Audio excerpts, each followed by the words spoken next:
vous aussi. Alors bonsoir mesdames, messieurs, ici Isabelle Junot, en très bonne compagnie ce soir. Bonsoir monsieur Rondin, comment allez-vous?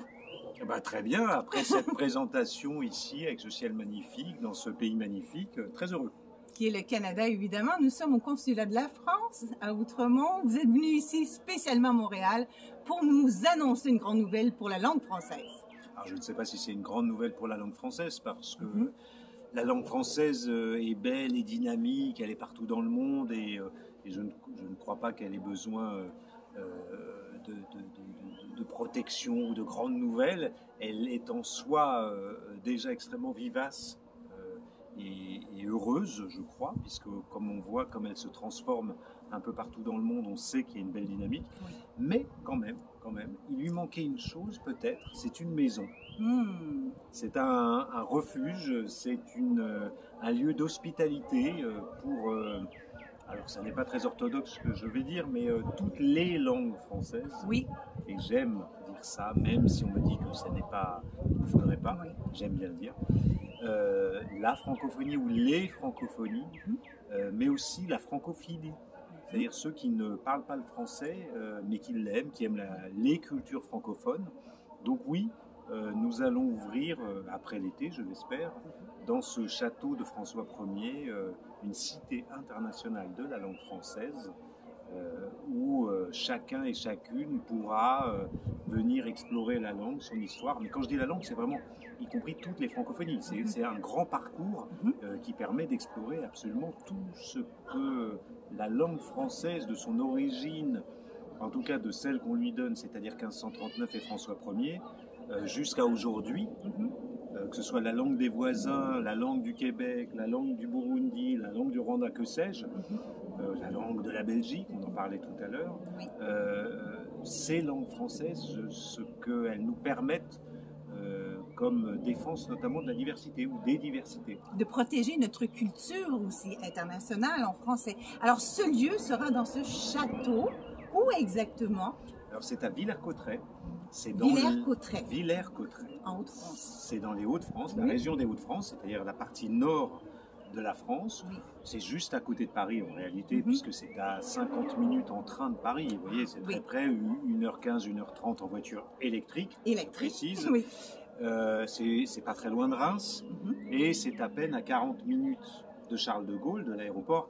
Hélas, pas encore avec des avions électriques, et je le déplore. Donc c'est vraiment tout d'un coup de révéler comment dire, une destination touristique qu'on ne connaît pas, qui est ce petit coin-là de France, qui est extrêmement joli, qui est très typique, un peu vallonné, avec des très belles forêts, avec des villages secrets. Donc on peut venir passer quelques jours. Oui.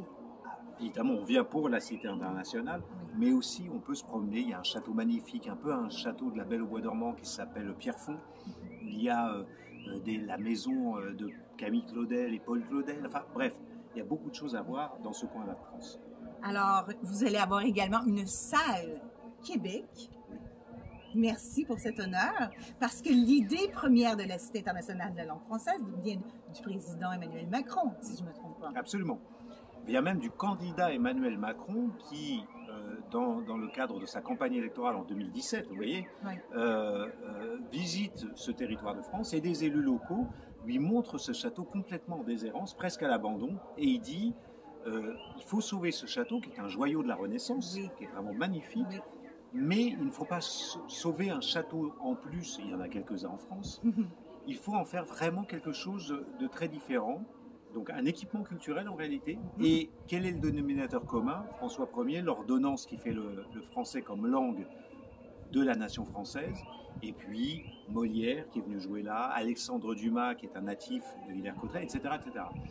Et il y a une culture, il y a une culture littéraire dans cette région. Mais là, ça va être accessible à tous. Oui, absolument. Alors bon, il y a une salle de visionnement, tout va être adapté. Il y a également des escaliers patrimoniaux, si je ne me trompe pas, historiques. Alors le château vient de subir, alors subir n'est pas le bon terme, mais de bénéficier, voilà, de bénéficier de 4 à 5 ans de travaux considérables qui l'ont sauvé. Donc je pense qu'à 5 ans près, on rasait ce château. Parce que tellement il allait s'abîmer au sens où on l'entend en mer. c'est le Centre des Monuments Nationaux qui a donc géré et été à la manœuvre sur tout ce chantier, qui est le deuxième chantier le plus important en France après Notre-Dame, ce qui n'est pas, vous imaginez ce que ça représente, 20 000 mètres carrés de sites, à la fois la partie Renaissance du logis royal de François Ier, mais aussi la partie 18e siècle qui a été ajoutée ensuite. Vraiment, c'est magnifique, c'est un travail de compagnons, d'artisans exemplaire qui a été fait. Ça a donné beaucoup de travail, c'est génial. Ça donnait du travail à des artisans d'art, je n'ai pas d'autres mots pour dire ça, des gens qui font, vous savez, qui nous ramènent à une temporalité autre que la consommation, il faut du temps. Il faut du temps pour remplacer une poutre, il faut du temps pour nettoyer une pierre de taille, il faut du temps pour changer un morceau de parquet ou de carrelage. Et c'est ça qui est très beau. C'est-à-dire cette temporalité-là, qui est aussi la temporalité finalement d'une langue, qui met du temps à se transformer avec tous ces mots migrateurs qui vont d'un endroit à l'autre du monde par la francophonie, par les voies de la francophonie. Et oui, ce chantier considérable a permis en plus... je crois qu'on a fait pas loin de 100 000 heures d'insertion pour des gens qui étaient au chômage sur le territoire. Donc ça a permis aussi à des gens... Des bonnes nouvelles. Des bonnes nouvelles, absolument. Mais aussi de renouer avec la valorisation du travail manuel exceptionnel, d'exception, qui prévaut dans ce genre de chantier de restauration de monuments nationaux. Alors, vous prévoyez ouvrir peut-être à l'automne, vous rêvez peut-être de faire même des événements pour la Saint-Valentin, pour l'Halloween, pour aider, si on peut dire la culture pour les chauves-souris, parce que vous aimez bien cela. Nous allons retrouver sûrement de la danse, de la lecture, un peu de tout. Et qui va être le maître d'œuvre? Vous êtes le directeur, M. Rondat, mais vous allez sûrement avoir un conseil d'administration, parce que je sais que les Québécois vont vouloir aller se produire dans cette cité magnifique. Ben, ils sont les bienvenus. Écoutez, en fait, c'est toujours, vous savez, le directeur, c'est un titre, c'est quelqu'un qui prend les responsabilités. C'est-à-dire, quand il y a un problème, qui doit assumer le problème. En réalité, ce sont toujours des travaux d'équipe. L'équipe de la Cité internationale, mais toutes les équipes, et notamment, puisque vous me posez la question, de toutes les institutions québécoises que nous rencontrons, avec lesquelles nous discutons depuis très longtemps, et qui ont déjà participé au parcours permanent sur la langue française et la francophonie, et qui ont déjà participé à la mise en place, avec le calque par exemple, de la première résidence qui aura lieu dans le château, etc., etc. Donc on va s'appuyer une fois encore, cette cité, elle n'est pas une citadelle, elle est un endroit de passage, un carrefour, une plateforme, vous l'appelez comme vous voulez, et elle se situe dans une constellation, une cosmogonie, là aussi vous choisissez le terme qui vous convient, dont le Québec est un des acteurs majeurs. Il n'y a aucun doute là-dessus, et je ne le dis pas pour vous faire plaisir. Est-ce que le Québec a donné justement de l'argent pour investir? Oui. Le Québec, alors c'est vraiment un projet de l'État français et du ministère de la Culture français, avec quand même un investissement très important, puisqu'il s'agit de 209 millions d'euros pour restaurer et en faire un équipement culturel opérationnel. Mais le gouvernement du Québec a participé. Alors quand je dis participer, il y a bien sûr l'enjeu financier, et il y a eu un apport financier substantiel, mais il y a aussi l'apport intellectuel, il y a l'apport des idées. Et ça, ces discussions-là, et mon séjour à Montréal là, est formidable pour ça, parce que j'ai rencontré une multitude de gens qui ont des idées avec lesquelles on a envie d'inventer. On a envie d'inventer à Villers-Cotterêts dans cette cité internationale, mais aussi que la cité participe à des événements qui auront lieu ici au Québec ou en Amérique du Nord, pour le dire comme ça. Alors, on a très, très bien hâte d'aller vous rencontrer, d'aller vous voir et puis d'encourager la culture internationale en français, mesdames et messieurs. C'est M. Rondat, le directeur, le premier directeur de la première cité de la France, évidemment.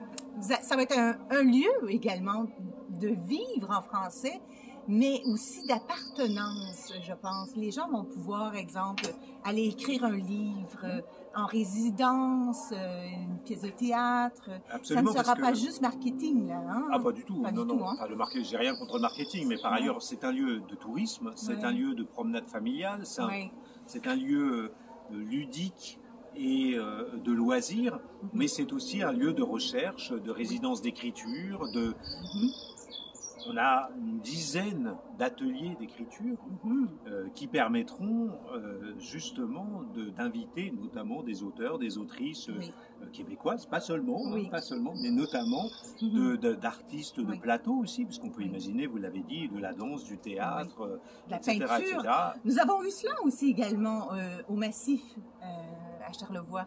Nous avions eu M. Brian Mulroney, un ancien président, notre ancien ministre, président du Canada, évidemment, notre premier ministre, qui avait justement aidé les auteurs, les autrices comme Madame Gabrielle Roy. Donc, elle allait écrire tout bonnement près du fleuve et on peut reconnaître la région de Charlevoix dans ses livres qui ont été si populaires. Donc, M. Dumas, lui, vivait... Alexandre Dumas vivait à Villers-Cotterêts. Enfin, il est né à Villers-Cotterêts. Il a vécu toute son adolescence et un peu plus, je crois, jusqu'à ses 20 ans à peu près, à Villers-Cotterêts.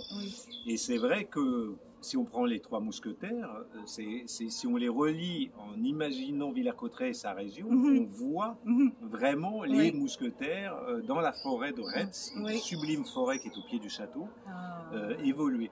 Donc tout ça est lié, c'est-à-dire que, une fois encore, on n'en peut plus des silos. Vous savez, ces machins comme ça, on est tous côte à côte et on ne se parle plus, on ne fait plus les choses ensemble. Là, on ne va pas opposer la culture à la nature, on ne va pas opposer le français à la francophonie ou à que sais-je, ou à l'anglais. On n'est pas à cet endroit-là.